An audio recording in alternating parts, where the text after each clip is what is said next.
Hello साथियों, स्वागत है आपका अपने निस्वार्थ शिक्षा एकेडमी पर। साथियों, आशा है कि आप लोग स्वस्थ होंगे, मस्त होंगे और अपने बीपीएससी बिहार प्रधाना शिक्षक भर्ती 2024, बीपीएससी टीआरई 3.0 और 4.0 की तैयारी में लगे होंगे। साथियों, उसी से रिलेटेड ये आज की होने वाली जो प्रैक्टिस सेट है, ये 8वीं प्रैक्टिस सेट होने वाली है। साथियों, आपको बता दें कि इससे पहले आपने 7 क्लास प्रैक्टिस सेट की करवाया हूँ। यदि आपने नहीं देखा है तो प्ले लिस्ट में जाकर अवश्य देखिएगा, आपके होने वाले एग्जाम में काफ़ी महत्वपूर्ण होगी। उससे पहले आपको बता दें कि यदि आप चैनल पर नए हो तो चैनल को सब्सक्राइब अवश्य कीजिएगा, क्योंकि मैं प्रैक्टिस सेट करवा रहा हूँ एससीईआरटी और एनसीईआरटी को मिलाकर, जिससे आपके एग्ज़ाम में बहुत ही लाभ होने वाला है, क्योंकि उसी पैटर्न पर आधारित ये प्रश्न आपको करवा रहा हूँ। तो चलिए साथियों, देखते हैं हमारा पहला प्रश्न क्या है। हमारा पहला प्रश्न है, भारतीय स्वतंत्रता के समय भारतीय राष्ट्रीय कांग्रेस के अध्यक्ष कौन थे। यहाँ पे हमें बताना है कि भारतीय स्वतंत्रता के समय भारतीय राष्ट्रीय कांग्रेस के अध्यक्ष कौन थे। तो यहाँ पे हमारा राइट आंसर हो जाएगा ऑप्शन बी, श्री जे.बी. कृपलानी। साथियों, श्री जे.बी. कृपलानी की बात करें तो ये स्वतंत्र भारत के भारतीय राष्ट्रीय कांग्रेस थे। साथियों, ये 23 नवंबर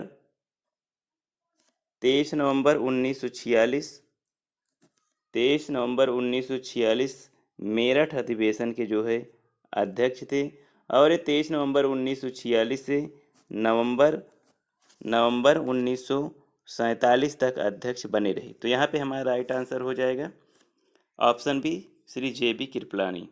अगला प्रश्न है, श्री राजगोपालाचारी ने निम्न में से किस राज्य में नमक सत्याग्रह का नेतृत्व किया। यहाँ पे हमारा राइट आंसर हो जाएगा ऑप्शन सी। ऑप्शन सी है तमिलनाडु। तमिलनाडु में जो है श्री राजगोपालाचारी जी ने जो है नमक सत्याग्रह किया। साथियों, ये इनका नमक सत्याग्रह जब हुआ, ये 1930 में हुआ था। साथियों, आपसे प्रश्न पूछ सकता है कि श्री राजगोपालाचारी जी द्वारा जो नमक सत्याग्रह तमिलनाडु में किया गया वो किस सन में किया गया। तो यहाँ पे हमारा आंसर होगा 1930 में। 1930 की बात करें तो ये तिरुचिरापल्ली में इनका जो है सत्याग्रह शुरू हुआ था, तिरुचिरापल्ली में। तो यहाँ पे हमारा राइट आंसर हो जाएगा ऑप्शन सी, तमिलनाडु। अगला प्रश्न है, 1945 में ब्रिटेन में देश की सरकार सत्ता में आई और भारत को स्वतंत्रता देने के लिए खुद को प्रतिबद्धित किया। साथियों, यहाँ पे आपको बता दें कि 1945 में जो सरकार सत्ता में आई, जिसने स्वतंत्रता देने के लिए खुद को प्रतिबद्धित किया, तो यहाँ पे ये पार्टी थी लिबरल डेमोक्रेट्स पार्टी। तो यहाँ पे हमारा राइट आंसर हो जाएगा option C, liberal democrats party. अगला प्रश्न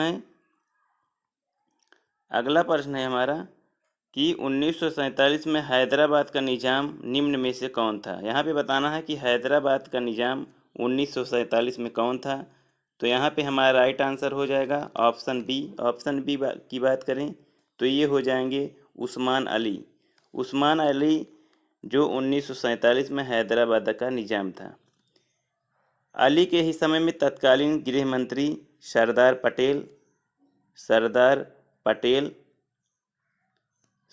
पटेल साथियों ने जो है इसका विलय के लिए इसको जो है मनाने के लिए गया, लेकिन ये जो है इनकार कर दिया था। तो यहाँ पे हमारा राइट आंसर हो जाएगा ऑप्शन बी, उस्मान अली। अगला प्रश्न है, विद्युत सेल के प्रतीक में मोटी छोटी रेखा निम्न में से किसका निरूपण करती है। साथियों, यहाँ पे हमारा राइट आंसर हो जाएगा ऑप्शन ए। साथियों, यहाँ पे हमारा राइट आंसर हो जाएगा ऑप्शन ए, ऋणात्मक टर्मिनल। साथियों, जो विद्युत सेल के प्रतीक में मोटी छोटी रेखाएं होती हैं, ये ऋणात्मक टर्मिनल का जो है निरूपण करती हैं, इसलिए हमारा राइट आंसर हो जाएगा ऑप्शन ए, ऋणात्मक टर्मिनल। अगला प्रश्न है, निम्नलिखित में से किसे आधुनिक परमाणु सिद्धांत का जनक माना जाता है। साथियों, बता दें कि आधुनिक परमाणु सिद्धांत का जनक यहाँ पे जॉन डाल्टन को माना जाता है, इसलिए हमारा राइट आंसर हो जाएगा ऑप्शन ए, जॉन डाल्टन। आपसे प्रश्न पूछ सकता है कि आधुनिक परमाणु सिद्धांत के जनक कौन हैं? तो राइट आंसर हो जाएगा ऑप्शन ए जॉन डाल्टन। अगले प्रश्न की बात करें तो अगला प्रश्न है, सर्वाधिक स्थिर या निष्क्रिय परमाणु की बाहरी कक्षा में इलेक्ट्रॉनों की संख्या कितनी होती है? साथियों, अगर हम सर्वाधिक स्थिर या निष्क्रिय परमाणु की बाहरी कक्षा में इलेक्ट्रॉनों की संख्या की बात करें तो यहाँ पे इनकी संख्या 8 हो जाती है। तो इसलिए राइट आंसर ऑप्शन डी हो जाएगा, जो है 8। ऐसे परमाणु अक्रिय होते हैं। साथियों, ये जो 8 संख्या होती है ये अक्रिय गैस होते हैं या अक्रिय तत्व होते हैं। तो इसलिए यहाँ पे राइट आंसर ऑप्शन डी हो जाएगा 8। अगला प्रश्न है, NaCl में होता है, NaCl में क्या होता है इसका हमें आंसर करना है। तो यहाँ पे जो NaCl होता है साथियों, तो यहाँ पे हमारा राइट आंसर ऑप्शन डी हो जाएगा, आयनिक बंध होता है। जो NaCl होता है साथियों ये आयनिक बंध होता है। इस आयनिक बंध में साथियों Na होता है, Na होता है अर्थात सोडियम, सोडियम उसके बाद Cl परमाणु होता है, क्लोरीन। तो ये जो है Na और Cl अर्थात सोडियम और क्लोरीन मिला के जो है NaCl का निर्माण होता है। इसलिए हमारा राइट आंसर ऑप्शन डी हो जाएगा, ये आयनिक बंध होता है। अगला प्रश्न है, किस कारण से तरल पदार्थों के क्वथनांक अर्थात बॉइलिंग पॉइंट में भिन्नता होती है? तो यहाँ पे हमारा राइट आंसर हो जाएगा ऑप्शन ए। ऑप्शन ए की बात करें तो इसमें दाब में जब भिन्नता होती है साथियों, जैसे कोई तरल पदार्थ है और उसके क्वथनांक में हम दाब लगाते हैं तो उसके बॉइलिंग पॉइंट में भिन्नता आती है। इसलिए हमारा राइट आंसर हो जाता है ऑप्शन ए, दाब में भिन्नता। अगला प्रश्न कह रहा है कि पंचायती राज व्यवस्था में एक मध्यवर्ती स्तर है जिसे डैश के रूप में जाना जाता है।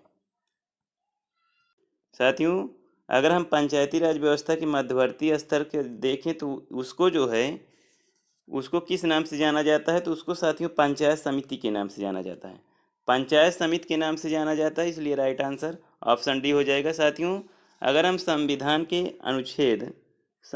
के अनुच्छेद आर्टिकल 243, 243, 243 खा 243 खा को देखें तो इसके तहत साथियों त्रिस्तरीय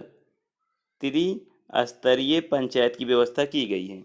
तो इसीलिए ये पंचायती राज व्यवस्था का एक मध्यवर्ती जो स्तर है वो है पंचायत समिति। इसलिए राइट आंसर ऑप्शन डी हो जाएगा। अगला प्रश्न है कि संविधान का निर्माण करने वाला प्रथम देश है। यहाँ पे हमें बताना है कि संविधान का निर्माण जो है प्रथम देश कौन सा है, संविधान का निर्माण करने वाला प्रथम देश कौन सा है? तो यहाँ पे हमारा राइट आंसर हो जाएगा ऑप्शन सी, USA अर्थात संयुक्त राज्य अमेरिका, जिसका जो है प्रथम लिखित संविधान जो है हमें देखने को मिलता है। हमसे प्रश्न पूछा है कि संविधान का निर्माण करने वाला प्रथम देश या लिखित संविधान बनाने वाला प्रथम देश, तो यहाँ पे USA हो जाएगा, संयुक्त राज्य अमेरिका। इसलिए हमारा राइट आंसर हो जाएगा ऑप्शन सी, USA अर्थात संयुक्त राज्य अमेरिका। अगला प्रश्न देखते हैं। अगला प्रश्न है, इंडियन एसोसिएशन की स्थापना निम्न में से किस वर्ष में हुई थी? तो साथियों, इंडियन एसोसिएशन की स्थापना की बात करें तो इसकी स्थापना सन 1876 में हुई थी। इसलिए राइट आंसर ऑप्शन सी हो जाएगा। साथियों, अगर हम इंडियन एसोसिएशन की स्थापना की बात करें तो इसकी स्थापना जो है सुरेंद्र नाथ बनर्जी, साथियों सुरेंद्र नाथ बनर्जी और आनंद मोहन बोस, सुरेंद्र नाथ बनर्जी और आनंद मोहन बोस के द्वारा जो है इसका जो है गठन किया गया था। तो इसलिए राइट आंसर ऑप्शन सी हो जाएगा 1876। अगला प्रश्न है, शांतिपूर्ण प्रतिरोध सत्याग्रह का सिद्धांत किसने प्रतिपादित किया था? यहाँ पे बताना है कि शांतिपूर्ण जो सत्याग्रह था उसका सिद्धांत किसने प्रतिपादित किया। तो यहाँ पे हमारा राइट आंसर हो जाएगा ऑप्शन बी। ऑप्शन बी की बात करें तो श्री अरविंद घोष जी ने जो है शांतिपूर्ण प्रतिरोध सत्याग्रह का प्रतिपादन किया। राइट आंसर ऑप्शन बी हो जाएगा। अगला प्रश्न है, भारत में जनरल डायर के प्रशासन के दौरान कौन सा अधिनियम लागू किया गया था? तो यहाँ पे बताना है कि जब जनरल डायर के प्रशासन के दौरान उसने कौन सा अधिनियम लागू किया था? तो यहाँ पे हमारा राइट आंसर हो जाएगा ऑप्शन ए। ऑप्शन ए की बात करें तो मार्शल कानून। साथियों, मार्शल कानून जो है Michael Michael O'Dwyer Michael जो है माइकल ओ डायर के जो है प्रशासन में जो है मार्शल कानून अधिनियम लागू किया था। इसलिए राइट आंसर ऑप्शन ए हो जाएगा। अगला प्रश्न है, कह रहा है सूर्य अस्त के बाद यहाँ पे पूछ रहा है कि सूर्य अस्त के बाद भी पृथ्वी की सतह के निकट वायु किस कारण ऊष्मा प्राप्त करती है?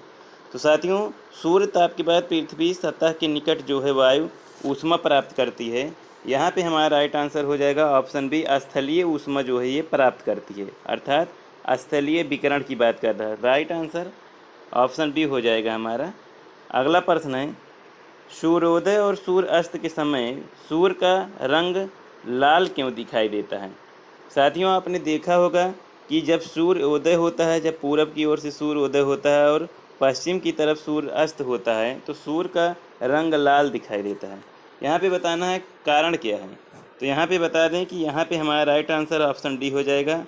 लाल को छोड़कर अन्य सभी रंग प्रकाश परिकिरणित होते हैं, इसलिए जो है सूर्य अस्त और सूर्य उदय के समान जो है के समय जो है सूर्य लाल दिखाई देता है। यहाँ पे राइट आंसर ऑप्शन डी हो जाएगा।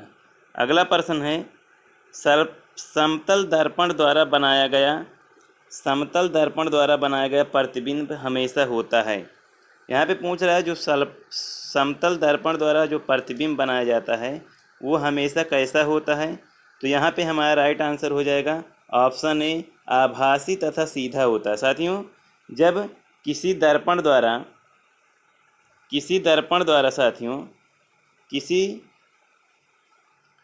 दर्पण द्वारा जब कोई प्रतिबिंब बनाया जाता है तो हमेशा आभासी होता है।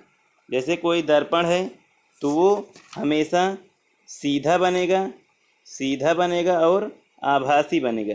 तो इसलिए यहाँ पे हमारा राइट आंसर ऑप्शन ए हो जाएगा, आभासी और सीधा। अगला प्रश्न है और लास्ट प्रश्न है कि अनुदैर्ध्य तरंगों गैसीय माध्यम में का उदाहरण है। साथियों, यहाँ पे बताना है कि जो अनुदैर्ध्य तरंगे हैं वो गैसीय माध्यम में किसका उदाहरण है।